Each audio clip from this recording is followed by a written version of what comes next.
గమనించి అందరూ అసహించుకుంటున్నారని కూడా ఈ సందర్భంగా తెలియజేసుకుంటున్నా. ఎందుకంటే తిరుమలలో ఎప్పుడూ కూడా ఇలాంటి ఘోరమైన దుర్ఘటన జరగలేదు. చంద్రబాబు నాయుడు ఏ ముహూర్తాన ముఖ్యమంత్రి అయ్యాడో ఈ టీటీడీ అలాగే వెంకటేశ్వర స్వామి పరువు ప్రతిష్ట దిగజారిపోయేలాగా ప్రతి ఒక్క కార్యక్రమం చేయటం మనం కళ్ళారా చూస్తున్నాం. నిజంగా ఈరోజు ఎంత బాధాకరం అంటే ఈ చంద్రబాబు నాయుడు తన మనుషుల్ని టీటీడీలోను తిరుపతిలో పెట్టుకొని ఈరోజు 6 మందిని బలి తీసుకుంటే ఇంతవరకు ఒక్కరి మీద కూడా కేసు పెట్టలేదు, వాళ్ళని కాపాడాలన్న ప్రయత్నం చేస్తున్నాడు అంటే ఈయనకి హిందువులంటే గౌరవం లేదా? ఈయనకి భక్తులంటే గౌరవం లేదా? వాళ్ళ ప్రాణాలకి విలువ లేదా? ఎంత సిగ్గుచేటో ఒకసారి మీరు ఆలోచించండి. ఈరోజు చంద్రబాబు నాయుడు తనకి రోజు భజన చేసే నాయుడు గారినేమో టీటీడీ చైర్మన్ చేసుకున్నాడు. తన గత ఓఎస్డి వెంకయ్య చౌదరినేమో అడిషనల్ ఈఓగా పెట్టాడు. మళ్ళీ జేఈఓగా కూడా పోస్ట్ ఇచ్చాడు. జేఈఓ అనేది ఒక సీనియరు అనుభవం ఉన్న వ్యక్తికి ఇవ్వాల్సిన పోస్టుని ఏ అనుభవం లేనివాడు, భక్తి లేనివాడు, భక్తుల మీద ప్రేమ అభిమానం లేనివాడికి ఇచ్చాడు అంటే దానికి కారణం వెంకయ్య చౌదరి అవటమేనా అని నేను అడుగుతున్నా. ఇక ఎస్పీగా సుబ్బారాయుడు గారు తన దగ్గర సెక్యూరిటీ ఆఫీసర్గా పనిచేసిన వాడిని తిరుపతి తీసుకొచ్చి ఎస్పీగా పెట్టాడు. ఇలా నీకు సేవ చేసే వాళ్ళని పెట్టుకొని భక్తులకి సేవ చేయాలన్న ఆలోచన వాళ్ళకి లేకుండా చేసి ఈరోజు 6 మంది చనిపోవటానికి 60 మంది గాయపడటానికి కారణమైన వాళ్ళని ఇంతవరకు కేసు పెట్టకుండా కాపాడాలన్న ప్రయత్నం చేస్తుంటే చంద్రబాబు నాయుడిని ఏమనాలో ఒకసారి మీ అందరూ కూడా ఆలోచించుకోవాలి. ఎందుకంటే దీంట్లో వీళ్ళందరితో పాటు మొదటి ముద్దాయిగా చంద్రబాబు నాయుడు గారిని పెట్టాలి. ఎందుకంటే ఒక పక్క మోడీ గారి మీటింగ్ జరుగుతుంది, దానికి ఉన్న పోలీసులంతా అటుపోయారు.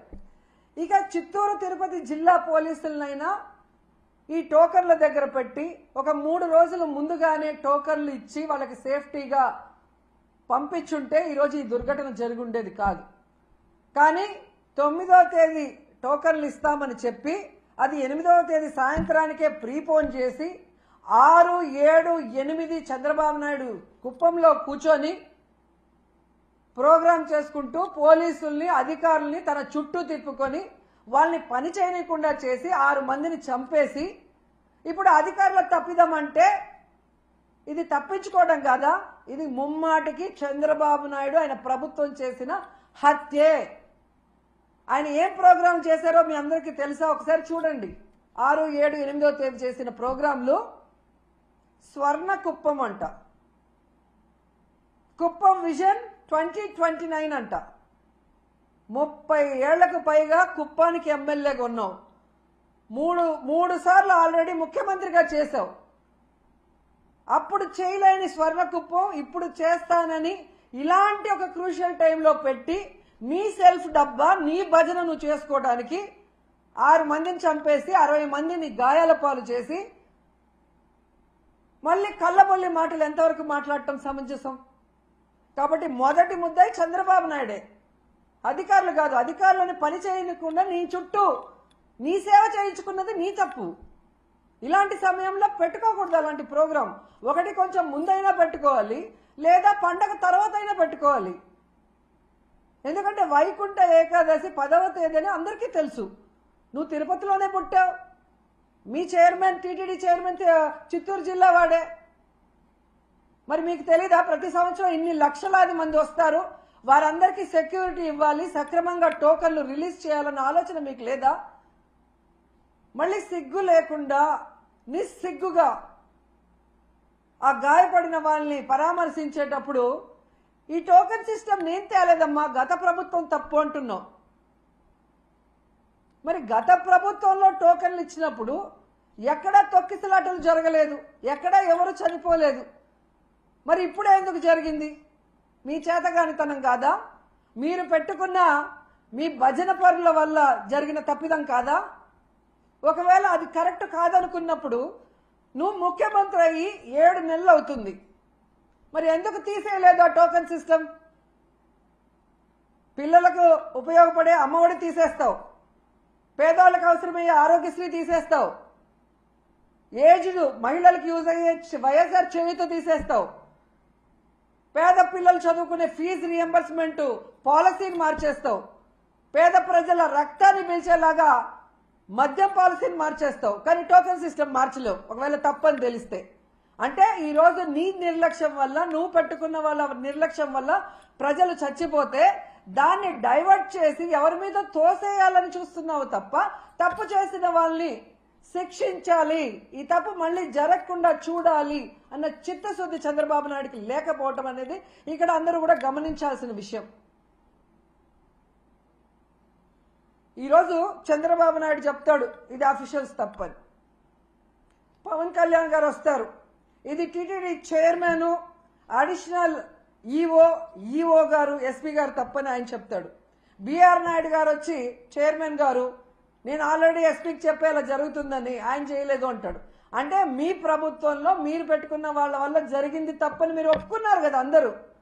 మరి ఎందుకు 3 రోజులు అవుతున్నా ఎవరి పేరు ఎఫ్ఐఆర్లో ఎక్కట్లేదు, ఎందుకు ఎవరిని కూడా అరెస్ట్ చేసి లోపల పెట్టలేదని నేను అడుగుతున్నాను. అసలు పవన్ కళ్యాణ్ గారు ఏం మాట్లాడుతున్నారో ప్రజలకి కన్ఫ్యూజ్ అయిపోతున్నారు. పిఠాపురానికి వెళ్ళాడు నిన్న, నేను క్షమాపణ చెప్పాను మీరెందుకు చెప్పను అని అడుగుతాడు. అప్పుడెప్పుడో అమ్మాయిల రేపులు జరిగినప్పుడు గమనించాను, బెత్తం దెబ్బలతో సరిచేద్దామంటాడు. ఇప్పుడు మనుషుల్ని చంపేసి క్షమాపణలతో సరిచేద్దామంటాడు. క్షమాపణలు కాదు, తప్పు చేసిన వాళ్ళకి శిక్ష పడాలి, ఆ తప్పు రిపీట్ కాకుండా చూసుకోవాల్సిన బాధ్యత నీకుంది. ఎందుకంటే ఈరోజు ప్రభుత్వంలో నువ్వు ఉన్నావు, డిప్యూటీ సీఎంగా నువ్వు ఉన్నావు, ఉండి కూడా క్షమాపణలు బెత్తం దెబ్బలు అంటావు. మొన్న ఈ మధ్య కడపకు వచ్చినప్పుడేమో ఎవడు తప్పు చేసినా నేను ఒప్పుకోను, తాట తీస్తా, తోలు తీస్తా, అంతు చూస్తా అని మాట్లాడావు. మరి తప్పు చేసిన వాళ్ళు ఈరోజు చైర్మన్ అడిషనల్ ఈఓ ఎస్పీ అని నువ్వే చెప్తున్నావు కదా, మరి ఎందుకు వాళ్ళ తోలు తీయట్లేదు, వాళ్ళ అంతు చూడట్లేదు, వాళ్ళ తాట తీయట్లేదు? మళ్ళీ పెద్ద పెద్ద డైలాగులు చెప్తున్నారు. నిన్న మీటింగ్లో నేను పిఠాపురంలోనే అనుకుంటా, కులం పేరుతో ఎవరైనా తప్పించుకోవాలని చూస్తే నేను చూస్తూ ఊరుకోను అన్నాడు. మరి ఈరోజు బిఆర్ నాయుడు గారిని, వెంకయ్య చౌదరి గారిని, సుబ్బారాయుడు గారిని శిక్షించడానికి ఏ కులం చూసి నువ్వు భయపడి ఆగిపోతున్నావు అని అడుగుతున్నా. నీ పక్కన నిన్న పిఠాపురంలో ఉన్నాడు పంతం నానాజీ, ఒక డాక్టర్ కమ్ ప్రొఫెసర్ అయిన ఒక ఎస్సీ మేధావిని గూబ పగలగొడితే నీ కులమని ఆపేస్తావా శిక్షించకుండా, కేసు పెట్టకుండా? మళ్ళీ పెద్ద పెద్ద డైలాగు, కులం చూసి నేను భయపడను అని. ఆ రోజేమో జరగని తప్పుని జరిగినట్టుగా లడ్డూలో కల్తీ జరిగిందని కాషాయ వస్త్రాలు వేసుకొని తిరుపతిలో నానా హడావిడి చేశారు. ఈ రోజేమో తప్పించుకొని తిరుగుతూ క్షమాపణ చెప్తే చాలంటారు. మీ ద్వంద్వ వైఖరి చూస్తున్నారు.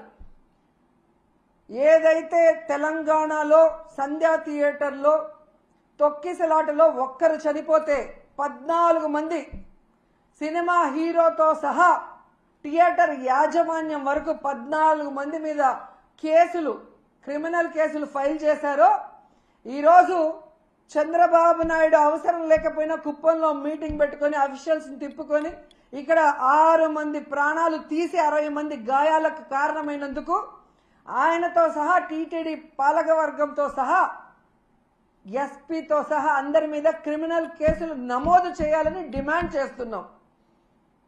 ఈ దేశంలో ఉన్న అన్ని న్యాయస్థానాల్ని కోరుతున్నాం, దీన్ని సుమోటోగా తీసుకొని తప్పు చేసిన వాళ్ళ మీద కేసులు పెట్టి విచారించి శిక్షించండి అని కూడా మేము కోరుకుంటున్నాం. ఎంత బాధాకరం అంటే, నా చిన్నప్పటి నుంచి చూస్తున్నాను, కొండ మీద ఇంత తక్కువ జనం ఎప్పుడూ లేరు. టోకన్లు తీసుకున్న వాళ్ళు కూడా చాలా మంది దర్శనానికి రాలేదు అంటే వీరి వల్ల తిరుమల ప్రతిష్ట ఎంత దిగజారిపోయింది, భగవంతుని దర్శనం చేసుకోవాలంటే ఎంత భయం పుట్టిందో ప్రజల్లో మీరు గమనించండి. మొన్న జరిగిన ఇన్సిడెంట్తో తిరుమలనే కాదు, సింహాచలంలో కూడా భక్తుల రద్దీ లేకపోవటం మీరు గమనించాలి. ఎవరైతే ఉన్నారో మఠాధిపతులు బయటికి రండి. హిందుత్వాన్ని, మన దేవుళ్ళని, మన టెంపుళ్ళని ఈరోజు పరువు ప్రతిష్ట దిగజార్చే విధంగా పరిపాలిస్తున్న ఈ చంద్రబాబు నాయుడు, పవన్ కళ్యాణ్కి బుద్ధి చెప్పండి.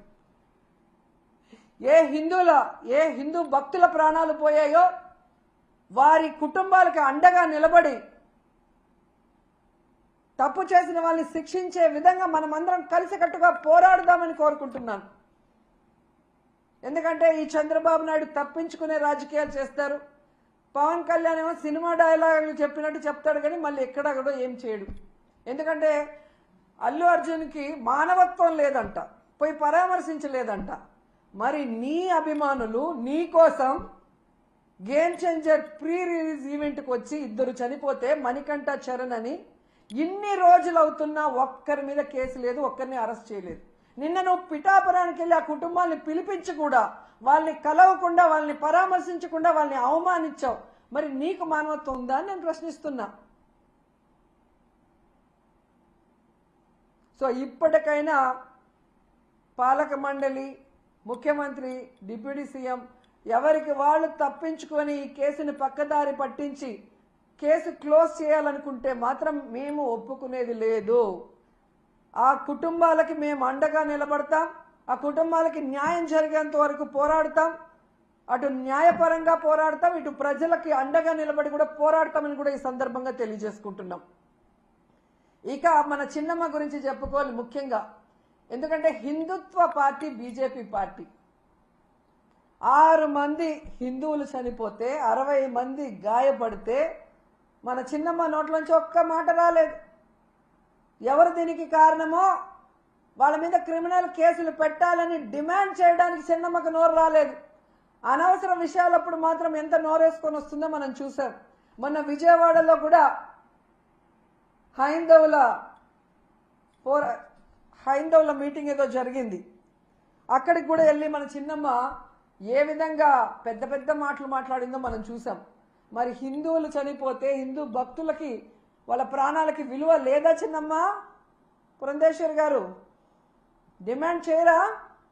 మోడీ గారికి చెప్పండి, ఎవరు తప్పు చేశారో వాళ్ళ మీద క్రిమినల్ కేసులు పెట్టి లోపలేయమని చెప్పండి. ఇక నీతిమాలిన రాజకీయాలకి తెలుగుదేశం పార్టీలో పరాకాష్ట ఏంటంటే, ఎండోమెంట్ మినిస్టర్ చేసిన తప్పుకి క్షమాపణ అడగడు, తనని శిక్షించమని అడగడు. దాన్ని వైఎస్ఆర్సీపీ మీద తోసేయడానికి ఎంత దిగజారిపోవాలో అంత దిగజారిపోయాడో ఆనం రామనారాయణ గారు. జగన్మోహన్ రెడ్డి గారంట చంద్రబాబు నాయుడిని, ఈ ప్రభుత్వాన్ని తిట్టడానికి డబ్బులు ఇచ్చాడంట. మరి జగన్మోహన్ రెడ్డి గారు హాస్పిటల్కి రాకముందే ఏబిఎన్లో మీ క్లోజ్ ఫ్రెండ్ రాధాకృష్ణ గారు ఆయన ఛానల్లోనే ఎన్ని బూతులు తిట్టారు ఈ ప్రభుత్వాన్ని, ఈ పాలక మండలిని మీరు చూడలేదా? రాధాకృష్ణ గారికి మేము డబ్బులు ఇస్తే తిట్టారా మీ ప్రభుత్వాన్ని? మిమ్మల్ని ఎన్టీవీలో ఎంత ఘోరంగా తిట్టారు ఈ ప్రభుత్వం చేసిన ఏర్పాట్లు కానీ, ప్రజల ప్రాణాలు ఎలా తీశారన్న విషయాన్ని. మరి ఎన్టీవీ వాళ్ళకి మేము డబ్బులు ఇస్తే మిమ్మల్ని తిట్టారా? ఇక మీ పసుపు ఛానల్ ఈటీవీ, మరి రామోజీ గారి అబ్బాయి కూడా ఈరోజు ఈ ఎండోమెంట్, పాలక మండలి, అలాగే ఈ ప్రభుత్వం వల్ల భక్తులు ఎంత నరకయాతన పడ్డారో కళ్ళారా కనిపించేలాగా చూపించారు కదా. వాళ్ళు కూడా మా దగ్గర డబ్బులు తీసుకొని మిమ్మల్ని తిట్టారా? పవన్ కళ్యాణ్ గారు నిన్న పిఠాపురంలో చెప్పారు కదా, ఆ భక్తుల దగ్గరికి వెళ్ళి దెబ్బలు తగిలిన వాళ్ళ దగ్గరికి వెళ్తే వాళ్ళు పడిన బాధ చూస్తే నేను కరిగిపోయాను, నా కళ్ళ నిండా నీళ్లు వచ్చాయని చెప్పారు. ఆయన కూడా మేము డబ్బులు ఇచ్చి మాట్లాడమన్నామా? ఏం మాట్లాడుతున్నారు ఆనం రామనారాయణ గారు? మీ సీనియారిటీ ఎంత? ఆ సీనియారిటీతో మీరు ఇక్కడికి వచ్చి కూర్చొని భక్తులకు అన్ని సౌకర్యాలు కల్పించి సేఫ్గా వాళ్ళకి దర్శనం చేసి పంపించాల్సింది పోయి ఇంత దిగజారుడుతనంగా మీరు మాట్లాడటం నిజంగా సిగ్గుచేటని కూడా ఈ సందర్భంగా తెలియజేసుకుంటున్నా. వచ్చిన వాళ్ళని పొద్దున్న నుంచి రాత్రి వరకు ఎండల్లో పార్కుల్లో తోసేసి మంచినీళ్ళు లేవు, చిన్నపిల్లలకి పాలు లేవు, ముసలోళ్ళకి భోజనాలు లేవు. టోటల్ ఫెయిల్యూర్ మీ ప్రభుత్వం. మీరు ఇంకా ఎవరి మీదో చెప్పి తప్పించుకోవాలి అనుకుంటే ప్రజలే మీకు బడిత పూజ చేస్తారని కూడా ఈ సందర్భంగా తెలియజేసుకుంటున్నాను. అండ్ మళ్ళీ నేను కోరుకునేది ఒక్కటే, న్యాయస్థానాలు దీన్ని సుమోటోగా తీసుకొని ఈ 6 మంది మరణానికి కారణమైన వాళ్ళ మీద క్రిమినల్ కేసులు పెట్టి శిక్షించాలి. మళ్ళీ ఇది పునరావృతం కాకుండా చూడాలి. తిరుమల ప్రతిష్ట పరువు దిగజార్చకుండా కాపాడుకోవాల్సిన బాధ్యత అందరి మీద ఉందని కూడా కోరుకుంటున్నాను. లేనిపోని ఈ విషయంలో రాద్ధాంతం చేస్తారు. ఈ విషయంలో ఎందుకు స్వామీజీలు గారు మిగతా వాళ్ళు హిందుత్వ సంఘాలు మాట్లాడలేదు మేడం? ఎంతసేపు జగన్ గారి మీద పడి ఏడవటానికి వీళ్ళందరూ మరి ఈరోజు ఎక్కడికి పోయారు? ఆ స్వామీజీలు ఎక్కడికి పోయారు? ఆ సనాతన యోధుడు ఎక్కడికి పోయాడు? ఈ ఛానల్ ఎందుకు డిస్కషన్ పెట్టట్లేదు మేధావులు విశ్లేషకులతో? వైకుంఠ ఏకాదశి ఉంది ఒక సైడు మోడీ గారి మీటింగ్ ఉందని తెలిసి కూడా కుప్పంలో స్వర్ణ కుప్పం అని చెప్పి సెల్ఫ్ డబ్బు కుట్టుకునే ప్రోగ్రాం ఎందుకు పెట్టారు? దానివల్ల ఏమైనా ఒక్క కుటుంబానికైనా లాభం ఉందా? కనీసం మీ మేనిఫెస్టోలో పెట్టిన సంక్రాంతి కానుక కూడా ఏ కుటుంబానికి ఇవ్వాల? మరి స్వర్ణ కుప్పం వల్ల ఈ 3 రోజుల్లో ఏం లాభం? 6 మంది ప్రాణాలు పోవటం తప్ప, 60 మంది ఒళ్ళు ఎముకలు ఇరిగి హూనం అవటం తప్ప ఏం ఉపయోగం ఉంది? ఇంత అర్జెంటుగా పెట్టి ఆఫీసర్లందరినీ టార్చర్ పెట్టి ఇప్పుడు ఎవరినో బలిపశువులు చేసి అసలైన నీ భజన పరులు ఈ మరణానికి కారణమైన వాళ్ళని తప్పించాలని చూస్తున్నావు. ఎంత